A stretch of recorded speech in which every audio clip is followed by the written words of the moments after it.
Good morning, everyone. Welcome back. I believe that you all are doing great at your home, right?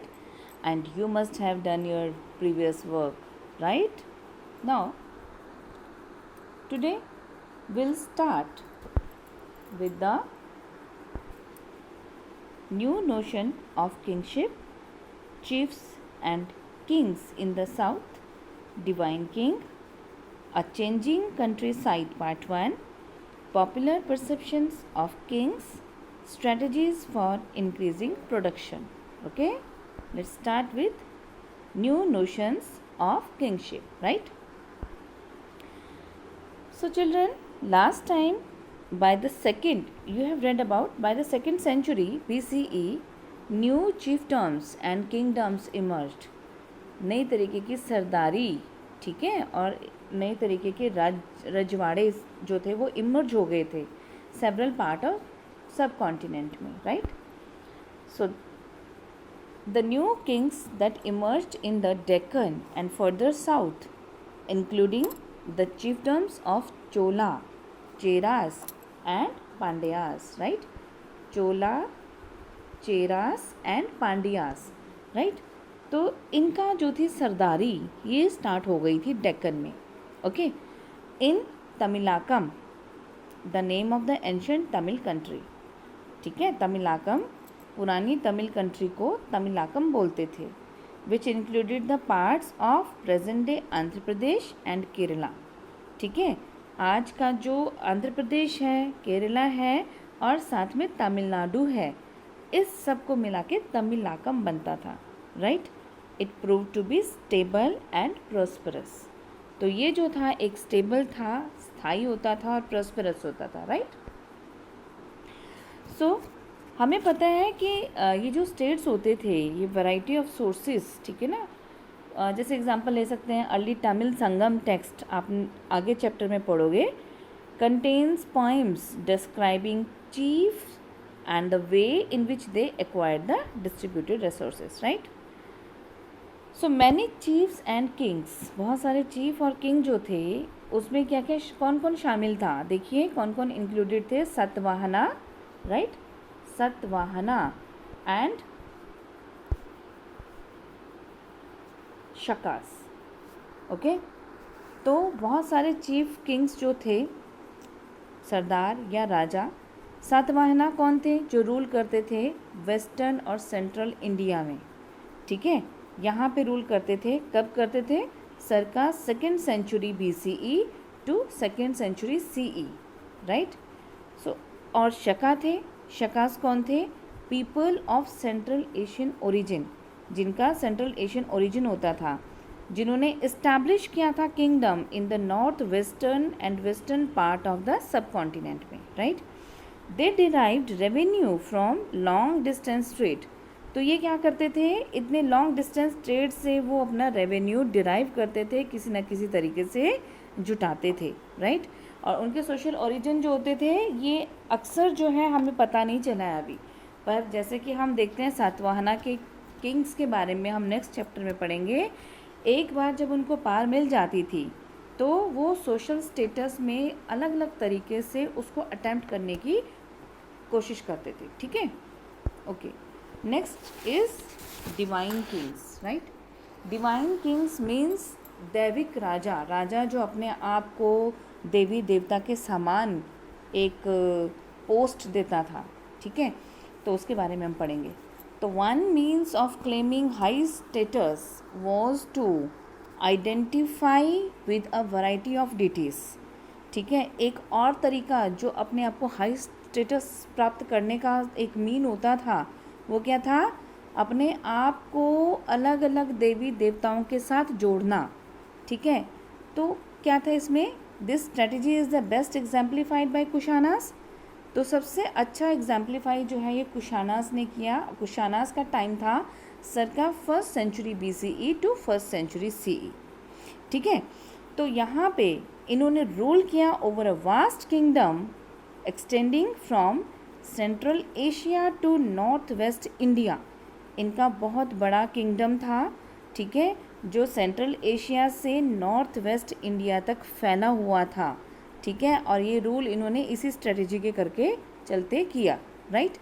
सो उनकी history जो है has been reconstructed from inscriptions and textual tradition. ये इनकी history हमें कहाँ से पता चलती है, इंस्क्रिप्शन से, या फिर ये जो टेक्सचुअल ट्रेडिशन रहे हैं, हमारे साहित्य परंपरा रहे हैं, यहाँ से। द नोशंस ऑफ किंगशिप्स जो हैं वो प्रोजेक्ट करना चाहते थे, शायद वो बेस्ट एविडेंस रही हैं उनके, कहाँ से उनके ये साक्ष्य मिले हैं हमें, कॉइन्स और स्कल्प्टर्स से, उनके सिक्कों से, उनकी मूर्तियों से। Clear. And next is colossal statue, right, of Kushana rulers. जो कोलोसल स्टैचू होते थे, कोलोसल मीन्स होता है बहुत बड़े, विशाल, large. Statue of Kushana ruler have been found installed in shrine at Mat, ठीक है, नियर मथुरा, उत्तर प्रदेश में। तो सिमिलर स्टैचू जो हैं वो हमें मिले हैं अफ़गानिस्तान के श्राइन में एज वेल, राइट। तो some historians feel this indicates that the Kushanas considered themselves god like, अपने आप को भगवान के सामान समझते थे, राइट, लाइक, गॉड लाइक। तो many Kushana rulers adopted the title Devaputra, here you can see it is written Devaputra, right, और सन ऑफ गॉड। तो वो अपने आप को क्या टाइटल देते थे कि वो देव के पुत्र हैं, ठीक है, या सन ऑफ गॉड हैं। तो शायद वो चाइनीज़ रूलर से इंस्पायर हुए हों, ठीक है, जो अपने आप को सन्स ऑफ हेवन बोलते थे। Okay. By the 4th century there is evidence of larger states including the Gupta empire. तो 4th century तक बहुत सारे एविडेंसेस जो हैं लार्जर स्टेट्स के मिले हैं, जिसमें गुप्ता एम्पायर भी एक शामिल था, राइट। तो many of these depended on samanta. तो बहुत सारे जो स्टेट होते थे इनके सामंता पे डिपेंड करते थे, और samanta man who maintain themself through local resources including control over land, ठीक है। तो इसमें देखिए वो ऑफर करते थे होमेज और मिलिट्री सपोर्ट देते थे रूलर को, सामंता जो होते थे, राइट। और पावरफुल सामंता जो थे वो राजा भी बन जाते थे कभी कभी। क्यों? क्योंकि जो शासक रूलर जो होता था वीक होता था अगर, ठीक है, तो वो अपने आप को उसके अंडर मान लेता था। ओके। तो हिस्ट्री जो है गुप्तास रूलर की, तो ये रिकन्स्ट्रक्ट की जाती है लिटरेचर से, कॉइन्स से, इंस्क्रिप्शन से, या प्रशस्ति से, ठीक है। इसे रिकन्स्ट्रक्ट कर सकते हैं हम हिस्ट्रीज़ को। तो प्रशस्ति, तुम्हें पता है कि prashasti were compose in praise of kings, right. राजा की प्रेज में प्रशस्ति जो थी कंपोज की जाती थी। एंड जो पैट्रन्स होते थे इन जनरल बाय पॉइंट होते थे, कवि होते थे। जबकि हिस्टोरियन जो क्या करते हैं, जो इतिहासकार होते हैं, अक्सर वो अटेम्प्ट क्या करना चाहते हैं, जो एक्चुअल इन्फॉर्मेशन होती है, जो ऐसे प्रशस्ति के थ्रू या कुछ ऐसी कंपोजिशन के थ्रू वो जो एक्चुअल इन्फॉर्मेशन है उसको लेना चाहते हैं, ठीक है। जिसने उसको रचा होता है, those who composed and read them, वो क्या करते हैं एक्चुअल में, वो पोइट्री करते हैं रादर देन द अकाउंट, ठीक है। सो एक example, the Prayag Prashasti. Prayag Prashasti is also known as Allahabad pillar inscription. Allahabad pillar, अब तो इलाहाबाद का नाम भी प्रयागराज हो गया है, राइट। सो प्रयाग प्रशस्ति जो है also known as Allahabad pillar inscription, it was compose in Sanskrit. तो ये संस्कृत में कंपोज किया गया, किसने किया, हरिसेना ने, राइट। हरिसेना ने इसको कंपोज किया संस्कृत में, the court poet of Samudragupta. कौन थे ये हरिसेना? ये समुद्रगुप्त के कोर्ट पोइट थे, राज दरबारी कवि थे, ठीक है। Arguably the most powerful of Gupta ruler. और समुद्रगुप्त कौन थे? शायद वो आर्गुएबली क्या थे, most powerful of Gupta ruler. तो उनके दरबार में जो कवि थे हरिसेना, ठीक है, उन्होंने प्रयाग प्रशस्ति लिखी थी। Clear? Okay. Next is, this is the picture of sandstone sculptor of Kushana king. Kushana king की जो है ये एक पत्थर की बनी मूर्ति है, सैंडस्टोन की, right. Okay. Next is a changing countryside. अब changing countryside, children you very well know about countryside. Countryside means village, right. अब किस तरह से जो विलेजेस थे वो चेंज हो रहे थे, उनके बारे में हम हाफ पार्ट इस वीडियो में करेंगे और हाफ हम नेक्स्ट वीडियो में करेंगे, right. So first one is popular perceptions of Kings. तो पॉपुलर परसेप्शन ऑफ किंग मतलब राजा की छवि जो लोगों के बीच में थी वो किस तरह की थी, उसके बारे में हम पढ़ेंगे. तो जो जनता है, सब्जेक्ट होती थी, वो अपने राजा के बारे में क्या सोचती थी, शायद ये चीज़ें हमें इंस्क्रिप्शन में नहीं मिलेंगी, क्योंकि जो ऑर्डिनरी पीपल होते थे वो बहुत मतलब वो नहीं छोड़ते थे अपने थॉट एक्सपीरियंसेस का, कोई अकाउंट नहीं बनाते थे, राइट. तो इस तरह से ये हिस्टोरियन के लिए ऐसी प्रॉब्लम है जो सॉल्व भी नहीं हो पाएगी. लेकिन हम ये देखते हैं कि ये जो स्टोरीज़ हैं जो कि एंथोलॉजीज़ में लिखी हुई हैं, ठीक है, जो हमारे कलेक्शंस, ये ग्रंथ बोल सकते हैं आप. तो anthologies such as the Jataka and the Panchatantra gave a glimpse of subject king relation. तो शायद यहाँ पे ये इनके रिलेशन के बारे में बताती हो, राइट. तो बहुत सारी स्टोरीज़ जो ओरिजिनेट होती हैं एज पॉपुलर ओरल टेल्स जो बाद में शायद लिखी गई होंगी, ठीक है. तो जटाका जो थी वो पाली भाषा में लिखी गई थी, राइट. एंड कब लिखी गई थी? It was around the middle of the first millennium CE. Okay. अब फॉर एग्जाम्पल क्या है, एक story as known as the Gandatindu, right.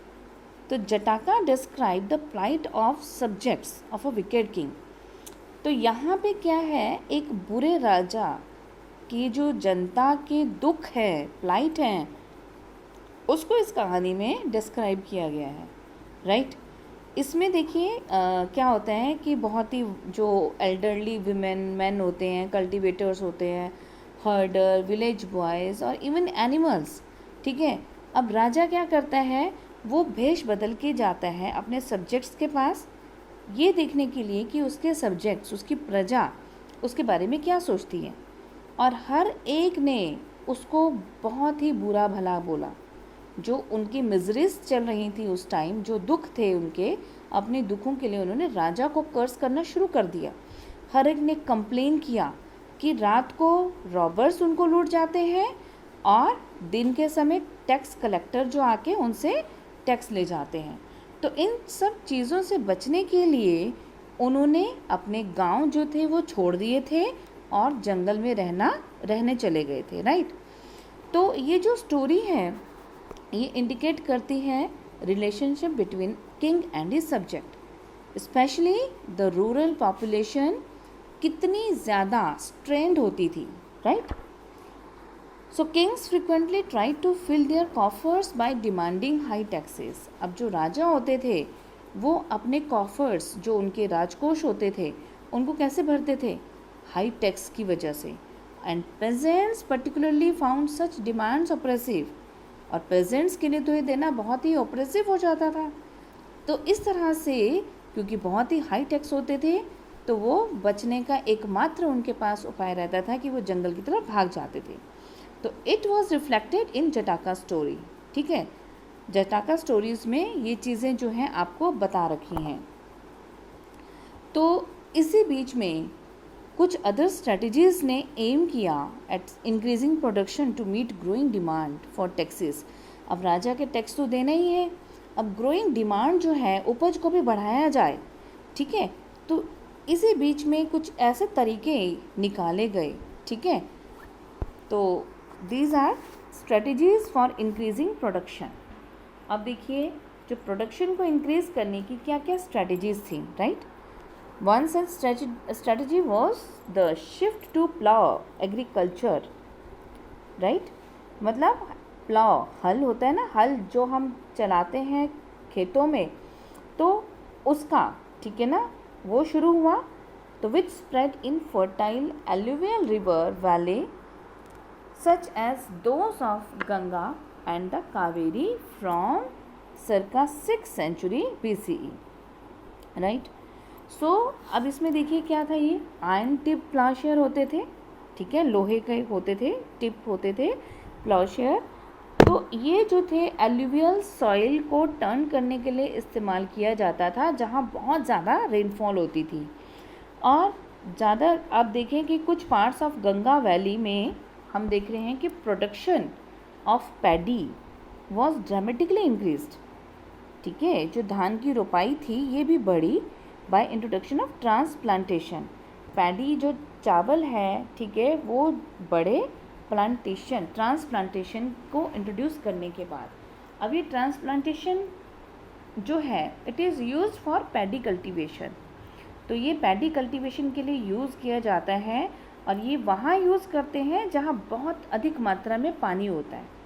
यहाँ पे क्या है, पहले सीड्स जो हैं उसको ब्रॉडकास्ट करते हैं, अंकुरित करते हैं, और जब सैपलिंग आ जाती है, पौध आ जाती है, तो फिर उसको पानी से भरे खेत में, फील्ड में उसे ट्रांसप्लांट कर देते हैं। ठीक है, तो ये ट्रांसप्लांटेशन है। तो इससे क्या होता है, जो सैपलिंग है वो बच जाती है, ज़्यादा पौध जो है वो ज़्यादा बढ़ जाती है, और इस तरह से यील्डिंग जो है वो ज़्यादा हो जाती है, राइट। सो ये सारी चीज़ें करने के लिए बहुत कमर तोड़ मेहनत करनी पड़ती थी। ठीक है, किसान जो था उसको बहुत मेहनत करनी पड़ती थी, जबकि आयरन प्लॉशेयर जो थे उसकी वजह से एग्रीकल्चर प्रोडक्टिविटी में भी बढ़ोतरी हुई। ठीक है, लेकिन कुछ हिस्सों में ये रेस्ट्रिक्टेड थी, जैसे सेमी एरिड एरिया में। ठीक है, जहाँ इतना ज़्यादा पानी नहीं होता वहाँ प्लॉशेयर का इस्तेमाल ज़्यादा यूज़फुल नहीं रहता था। जैसे हो गया आपके पार्ट्स ऑफ पंजाब, राजस्थान, ठीक है ना, तो वहाँ पे टिल 20th सेंचुरी तक ऐसी कोई चीज़ इस्तेमाल नहीं हुई, राइट। तो वहाँ पे हो एग्रीकल्चर जो थी वो प्रैक्टिस की जाती थी। ओके, और दूसरी स्ट्रेटजी जो और तरीके जो थे जिससे एग्रीकल्चरल प्रोडक्शन को इंक्रीज़ किया जा सकता था, that was the use of irrigation. ठीक है, तो यहाँ पे यूज़ ऑफ इरिगेशन, और इरिगेशन किसके ज़रिए होता था, through wells and tanks and less commonly canals. ठीक है, so communities as well as individual organize the construction of irrigation work. ठीक है, इरिगेशन वर्क करने वाले कम्युनिटीज़ भी होती थी, इंडिविजुअल्स भी होते थे, राइट। एंड देन जो इंडिविजुअल्स होते थे दे यूजुअली पावरफुल मैन होते थे। ठीक है, जैसे किंग हो गए। ठीक है, और वो जो काम करते थे वो ऐसी एक्टिविटीज़ को इंस्क्रिप्शन में रिकॉर्ड करके रखते थे। Okay, so this was for today's class and I hope you understood it. Till next time, take care. Thank you.